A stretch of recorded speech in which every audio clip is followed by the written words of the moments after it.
পুরোদমে চলছে Iran, Israel এবং ফিলিস্তিন যুদ্ধ। জানিয়ে দিব আমাদের হাতে থাকা সর্বশেষ আন্তর্জাতিক সংবাদ। ইরানের সঙ্গে সম্পর্ক পুনঃপ্রতিষ্ঠায় হঠাৎ কেন তৎপর বাহরাইন? এরপরেই জানাবো দ্বিতীয় বিশ্বযুদ্ধের সমাপ্তির প্রায় 8 দশক পেরিয়ে গেছে। এবার অক্ষ শক্তির দেশ জার্মানি যুদ্ধের ক্ষয়ক্ষতি পুষিয়ে ঘুরে দাঁড়িয়েছে। কার বিরুদ্ধে এবার যুদ্ধে নামছে জার্মানি? পরেই থাকবে বিশ্বের বহু দেশ পশ্চিমা আধিপত্য মোকাবেলা করতে চায় বলে মন্তব্য করেছে পুতিন। পরেই থাকবে লোহিত সাগরে 2টি জাহাজকে লক্ষ্যবস্তু করার দাবি হুতি বিদ্রোহীদের। এবং সর্বশেষ জানিয়ে দিব সাদ্দাম হোসেনের হামলা যেভাবে বদলে দিয়েছে ইসরায়েলকে। শিরোনাম শুনছিলেন, এবারে বিস্তারিত। ইরানের সঙ্গে কূটনৈতিক সম্পর্ক পুনঃপ্রতিষ্ঠা করতে চায় বাহরাইন। এজন্য রাশিয়ার মাধ্যমে একটি অনুরোধ পাঠিয়েছে তারা। ইরানের সংবাদ মাধ্যমের বরাতে এই খবর জানিয়েছে আল জাজিরা। এতে মধ্যপ্রাচ্যে নতুন করে কূটনৈতিক সম্পর্ক শুরু হয়েছে। প্রশ্ন উঠেছে হঠাৎ কেন এদিকে মোড় দিচ্ছে বাহরাইন। এক প্রতিবেদনে বলা হয়েছে কয়েক বছরের উত্তেজনার পর ইরানের সঙ্গে সম্পর্ক পুনঃস্থাপনের বিষয়ে বাহরাইনের কর্মকর্তারা তৎপর হয়ে উঠেছে। তারা রাশিয়ার মাধ্যমে চেষ্টা করছে।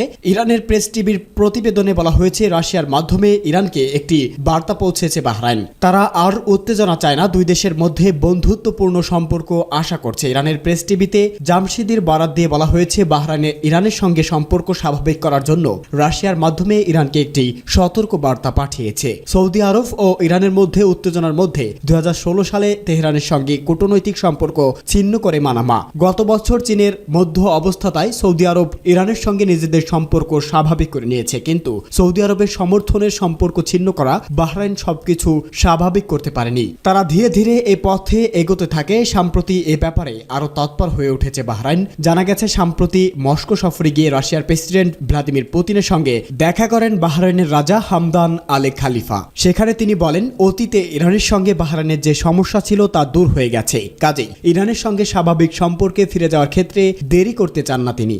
দ্বিতীয় বিশ্বযুদ্ধের সমাপ্তি প্রায় 8 দশক পেরিয়ে গেছে।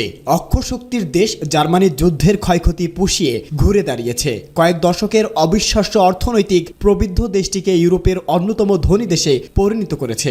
এবার জার্মানির নজর পড়েছে সামরিক খাতে। সাম্প্রতিক সময়ে দেশটি যুদ্ধের জন্য প্রস্তুতি নেওয়া শুরু করেছে। জার্মানির শীর্ষ পর্যায়ের কর্মকর্তারাও প্রকাশ্যে যুদ্ধ প্রস্তুতির কথা বলেছে। বিশ্ব শাসনের স্বপ্ন থেকে দ্বিতীয় বিশ্বযুদ্ধের সূচনা করেছিল জার্মানি। এই দ্বিতীয় বিশ্বযুদ্ধের পর জার্মানির অর্থনীতির কোমর ভেঙে যায়। উল্টো ক্ষতিপূরণের বোঝা বয়ে চলতে হচ্ছে এখনো। তবে এবার কোনো রকম রকটাক না রেখে যুদ্ধের জন্য প্রস্তুতির ঘোষণা দিয়েছে জার্মানি। দেশটির পার্লামেন্ট জার্মান প্রতিরক্ষা মন্ত্রী বরিস পিস্টোরিয়াস বলেছে রাশিয়ার হুমকি বৃদ্ধি পাওয়ায় তার দেশের অবশ্যই যুদ্ধের প্রস্তুতি নেওয়া উচিত। সংবাদ মাধ্যম পলিটোকে জানিয়েছে নিউজ ম্যাগাজিন দের পিস্টোরিয়াসকে উদ্ধৃত দিয়ে বলেছে 2029 সালে আমাদের যুদ্ধের জন্য প্রস্তুত থাকতে হবে। ইউরোপের দেশগুলো বিশেষ করে পূর্ব ইউরোপীয় এই আতঙ্ক ছড়িয়ে পড়েছে রাশিয়া ইউক্রেন ছাপিয়ে অন্য দেশেও আক্রমণ করতে পারে। এরপরেই ইউরোপের দেশগুলো সামরিক শক্তি বাড়াচ্ছে। জার্মানিতে সামরিক প্রশিক্ষণ বাধ্যতামূলক করার বিষয়ে নতুন করে আলোচনা শুরু হয়েছে। দেশটির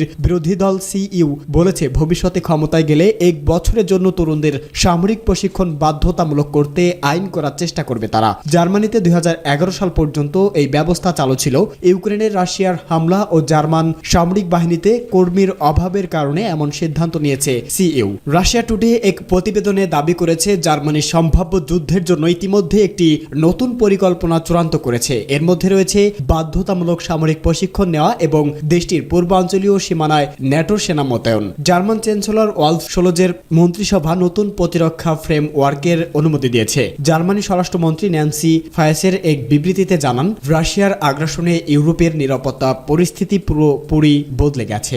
বিশ্বের বহু দেশ পশ্চিমা আধিপত্য মোকাবেলা করতে চায় বলে মন্তব্য পুতিনের। রাশিয়ার প্রেসিডেন্ট ভ্লাদিমির পুতিন ক্রমবর্ধমান অর্থনীতির দেশগুলোর সংস্থা ব্রিক্সের পক্ষে প্রচার চালিয়ে যাচ্ছে। তিনি বলেছে নতুন নতুন সদস্য গ্রহণের ক্ষেত্রে এই সংস্থার সমূহ সম্ভাবনা রয়েছে। তিনি সেন্ট পিটার্সবার্গের বার্ষিক আন্তর্জাতিক অর্থনৈতিক ফোরামে দেওয়া ভাষণে এই মন্তব্য করেছে। প্রাথমিকভাবে রাশিয়া, ভারত, চীন, ব্রাজিল ও দক্ষিণ আফ্রিকাকে নিয়ে ব্রিক্স গঠিত হয়েছে এবং বিশ্বব্যাপী পশ্চিমা রাজনৈতিক ও অর্থনৈতিক প্রভাব খর্ব করার ভূ রাজনৈতিক সক্ষমতা সংস্থাটি রয়েছে বলে মনে করা হচ্ছে। ব্রিক্সের নতুন সদস্যগুলোকে স্বাগত জানিয়েছে পুতিন। তিনি বলেছে এই অর্থনৈতিক সংস্থায় নতুন নতুন সদস্য গ্রহণ করার জন্য তিনি সম্ভাব্য সবকিছুই করবেন। বিশ্বের বহু দেশ পশ্চিমা আধিপত্যবাদী নীতির প্রতি বীতশ্রদ্ধ এবং তারা এক প্রতিকার চায় বলেও মন্তব্য করেছেন। রাশিয়ার প্রেসিডেন্ট জানিয়েছে এশিয়ার দেশগুলোর সঙ্গে রাশিয়া বাণিজ্যিক লেনদেন দ্রুত গতিতে বাড়াচ্ছে।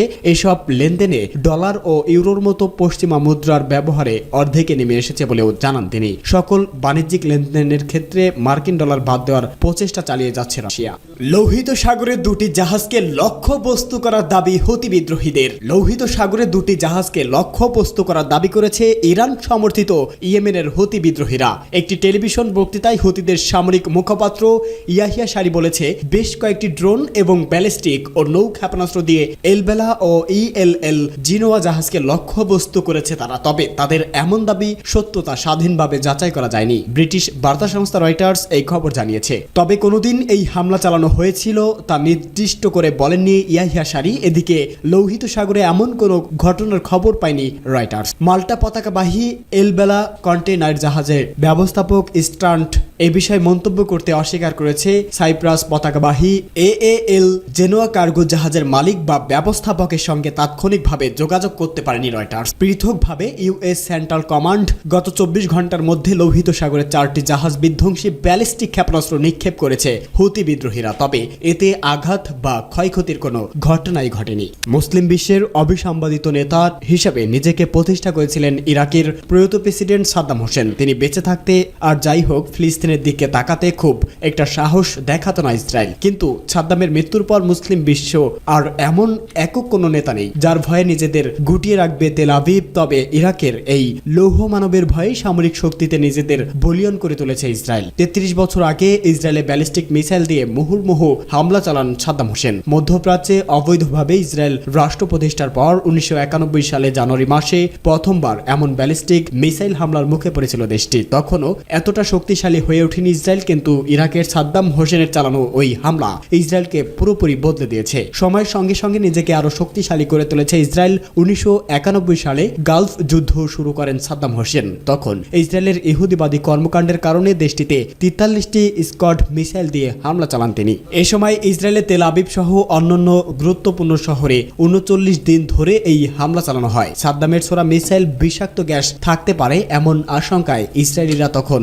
মুখে মাস্ক পরেছিলেন, যদিও শেষ পর্যন্ত সাদ্দাম কোনো ধরনের রাসায়নিক ব্যবহার করেননি বলে জানিয়েছে। ওই সময় যুক্তরাষ্ট্রের ভয় হয়েছিল পাল্টা হামলা চালাতে পারে ইসরায়েল। এতে বিভিন্ন আরব দেশ একজোট হয়ে বড় যুদ্ধের সম্ভাবনা তৈরি হতে পারে। এরপরেই ইরাকে মোকাবেলা যুদ্ধে জড়িয়ে পড়েন যুক্তরাষ্ট্র। আর ইসরায়েলের আকাশ প্রতিরক্ষা ব্যবস্থাকে সুরক্ষা দিতে প্যাট্রিয়ট মিসাইল মোতায়েনে তেল আবিবকে বোঝাতে সক্ষম হয় ওয়াশিংটন। কিন্তু তখনকার প্যাট্রিয়ট মডেল ইরাকের স্কড মিসাইলের সামনে টিকতে পারেনি। এরপর নিজেদের নিরাপত্তা ব্যবস্থা আমূল বদল করেন ইসরায়েল। 1991 সালেই ইসরায়েলের air defence network arrow missile যুক্ত করা হয়। কিন্তু এখন দেশটি আকাশ প্রতিরক্ষা নিরাপত্তায় আরও 2